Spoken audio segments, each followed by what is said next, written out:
सकाळी सकाळी ना युगीत निघाला आज गाईंना पोळी द्यायला. तर तो पोळी नेतच होता. तर मी म्हटलं सोबत हे तुझे बिस्किट्स पण आहे जे उरलेलं आहे हे पण चारून देशील.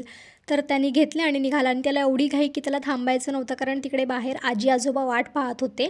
त्याला असं होतं की हे मला सोडून चालले तर जाणार नाही. आणि हे सगळे गेल्यानंतर मी मस्त माझी आवळ्याचा ज्यूस बनवायला घेतला, जो की मी आता डेलीच पीत आहे. सकाळचं आधी उठल्यावर हेच घेत आहे, बाकी सगळं बंद केलेलं आहे. तर असं छान मिक्सरमध्ये करून घेतलं आणि छान गाळून घेतला. त्यामध्ये थोडंसं काळं मीठ घातलं आणि पिऊन घेतलं. चवीला इतकं घाणेरडं लागते, पण काय करावं आता, प्यावं लागते.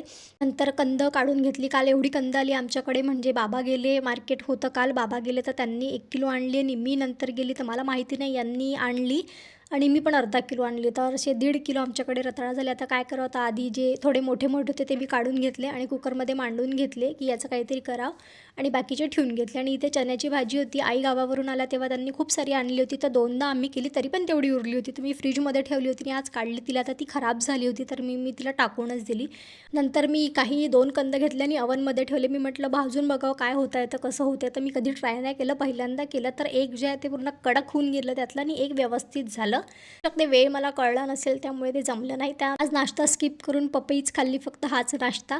त्यानंतर जे रताळं उकळलेली होती त्याला छान मॅश करून घेतलं, त्यामध्ये गूळ घातला आणि अशा पद्धतीने जे आहे ते मस्त सारण बनवून घेतलं.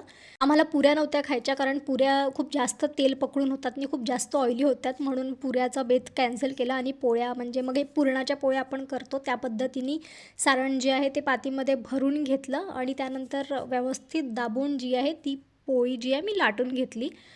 जसं पुरणाची पोळी जशी होते तसंच टेक्स्चरमध्ये सेम होतं हे, फक्त थोडंसं एकदम जास्त नाजूक असल्यासारखं त्यांना मला हाताळावं लागत होतं, पण ठीक आहे, व्यवस्थित बनल्या पोळ्या. आणि हे असं मी पहिल्यांदाच बनवलं, म्हणजे याच्या आधी मी पुऱ्याच बनवलेल्या आहे. हे असं सारण भरून आणि ते पोळी लाटून आणि माझं हे पहिल्यांदाच मी ट्राय केलेलं आहे. आणि तुपानी मला भाजायच्या नव्हत्या पोळ्या, तेलानीच भाजायच्या होत्या. तर छान त्याच्यावर तेल टाकत छान दोन्ही साईडनी मस्त त्याला परतून घेतलं, छान असं गोल्डन ब्राऊन कलर येईपर्यंत.